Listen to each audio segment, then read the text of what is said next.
Hello everyone, আসসালামু আলাইকুম। আশা করি যে যেখান থেকে আমার ভিডিওটি দেখছেন সবাই ভালো আছেন এবং সুস্থ আছেন। তো আপনাদের দোয়া ভালোবাসায় আমিও মোটামুটি ভালো আছি। আর বেশি একটা ভালো যে তাও বলবো না, কারণ কাশিটাই কমতেছে না, ওষুধ খাইতেছি তারপরও। তো আমার হয়তো বা ভয়েসটা শুনলেই বুঝতে পারবেন যে এত পরিমাণ কাশি, গলা পুরো বৈশা গেছে আর ব্যথা হয়ে গেছে। তো তারপরও আপনাদের সাথে ভিডিও যেহেতু শেয়ার করি প্রত্যেক দিন, কিন্তু এখন ভিডিও দেখা যায় শেয়ার না করলে রিচ কমে যায় আর এঙ্গেজমেন্ট কিন্তু কমে যায়। আর যত অ্যাক্টিভ থাকা যায় অতই কিন্তু ভালো। তো এই জন্য কিন্তু আজকে যখন আমি ভয়েসটা দিতেছি আর কি, আজকে কয়েকদিন যাবতেই এমনি সময়ে কিন্তু বারবার কাটতে হয়, তারপর ভয়েস দিতে হয়। আর এখন ইদানিং বেশি বারে কাশি আসতেছে আর ভয়েসটা অন্যরকম হয়ে যেতেছে, বারবার কাটতেছি। কম হলো 10-15 বার কাটতেছি আর ভয়েস আবার নতুন করে দিতেছি। তো এত কষ্ট করেও কিন্তু আপনাদের সাথে ভিডিও শেয়ার করতেছি, তো সেই কষ্টের প্রতিদান কিন্তু আপনারা দিবেন। তো যারা নতুন আছেন আমার চ্যানেলটিতে অবশ্যই কিন্তু ইউটিউব থেকে দেখলে সাবস্ক্রাইব করে দিবেন আর পাশে থাকা বেল বাটনটি ক্লিক করে দিবেন। আর ফেসবুক থেকে যদি নতুন কেউ দেখেন তাহলে অবশ্যই কিন্তু ফলো করে দিবেন। আর যদি বেশি ভালো লেগে থাকে আমার ভিডিওটি তাহলে আপনারা শেয়ার করে দিবেন, আপনাদের কাছে রিকোয়েস্ট। কারণ আপনাদের একটা শেয়ার বা একটা ফলো কিন্তু আমাদের অনেক দূরে নিয়ে যেতে সাহায্য করবে। কারণ একটা আশা নিয়েই কিন্তু মানুষ একটা কাজে শুরু করে। তো ওরকম কিন্তু অনেক আশা নিয়েই আমি কাজটা শুরু করছি। আর এই জার্নিটা কিন্তু আমার খুবই কষ্টের, কারণ সাপোর্টের মতো ওরকম কেউ আর কি পাশে নাই। অনেক সময় আছে যে অনেকে সাপোর্ট করে, তো আমার সাপোর্টের মতো ওরকম আর কি পাশে লোক নাই। তো তারপরও অনেক কষ্ট করে আমি ভিডিও আপনাদের সাথে শেয়ার করি। তো এই জন্যই আপনাদের কাছে রিকোয়েস্ট, যারা নতুন আছেন তারা অবশ্যই কিন্তু ফলো করে দিবেন আর ইউটিউব থেকে দেখলে সাবস্ক্রাইব করবেন। আর ভয়েসটা অন্যরকম আসলে বা কোনো সমস্যা হলে আপনারা প্লিজ স্কিপ করবেন, ক্ষমাশীল দৃষ্টিতে দেখবেন।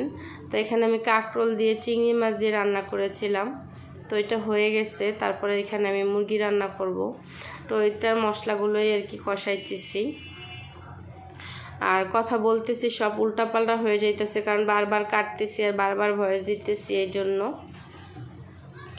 আর এই সময়টা খুব মাকে মিস করতেছি, কারণ অসুস্থ হইলে বেশিরভাগ সময় এমনিতে সব সময় মাকে মনে পড়ে, প্রত্যেকটা কাজেই মাকে মিস করি।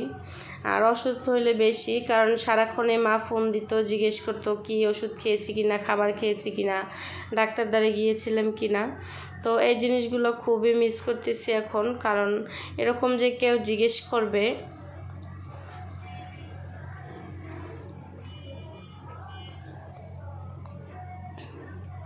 সরি, আমি একটু ইমোশনাল হয়ে গেছি। তো ওরকম একটা আর কি এখন নেই, কারণ বাবা মাই কিন্তু এই খোঁজ খবরগুলো বিশেষ করে নেয়। আর বাবা মারা যাওয়ার পরও অতটা আর কি একা মনে করিনি, কিন্তু মা সাপোর্টে ছিল, মা সবসময় সাপোর্ট করতো। এখন মা মারা যাওয়ার পর আর কি বেশি একাকিত্বটা লাগে। তো যখন অসুস্থ থাকি তখন বেশি মিস করি মাকে। তো আপনাদের কাছে রিকোয়েস্ট, আমার বাবা মা দুজনের জন্য আপনারা দোয়া করবেন যাতে আল্লাহ তাদের জান্নাতবাসী করে।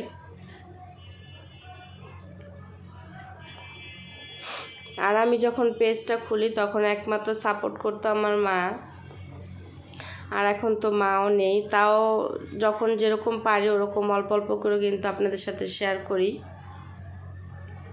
তো এখানে কিন্তু কথা বলতে বলতে আমি মুরগির গোশতের মশলাটা কষিয়ে মুরগির গোশতটা দিয়ে দিছিলাম। আর এখানে যে ছোট ছোট যে লাল আলুগুলো, ওইগুলো কয়েকটা আলু দিয়ে দিছিলাম। তো মুরগির গোশতটা প্রায় হয়ে গেছে। এখন আমি এই যে একটু জিরা ফাঁকি দিয়ে তারপর হচ্ছে গিয়ে নামাই নিব গোশতের তরকারিটা। যেহেতু একটু আলু দিছি এই জন্য একটু হালকা ঝোল রাখবো, কারণ এটা কিন্তু পরে শুকায় যাবে। আর এখানে খুব মজার একটা জিনিস শেয়ার করতেছি, তো এই খাবারটা কে কে চিনেন অবশ্যই কিন্তু কমেন্ট করে জানাবেন। তো এখানে হচ্ছে গিয়ে যে বললামই তো কাশি আর কি, এত পরিমাণ কাশি হইতেছে, গলা ব্যথা করতেছে। তো ছোটোবেলায় গলা ব্যথা করলে বা কাশি হলে বা ঠান্ডা যদি লাগে, তো এরকম ভাতের মাড় দিয়ে মা হলুদ দিয়ে খেতে দিত বা লবণ দিয়ে। আর আমার কাছে বিশেষ করে ভালো লাগে এই যে কি বলে এটাকে আমরা কলাই শাক বলি, ওইটা দিয়ে ভাতের মাড় দিয়ে খেতে। তো আমি কলমি শাক ভাজি করেছিলাম, ওইটা দিয়ে একটু খাইতেছি গরম গরম। তো কে কে এই খাবারটা আর কি খেয়েছেন ছোটোবেলায় অবশ্যই কিন্তু কমেন্ট করবেন। আমি মনে করি যাদের দেশ গ্রামে বাড়ি তারা হয়তো বা খেয়েছেন। তো এখানে কিন্তু রান্নাবান্না শেষ। তো আজকের ভিডিওটা এ পর্যন্তই। ভালো থাকবেন সবাই, আল্লাহ হাফেজ।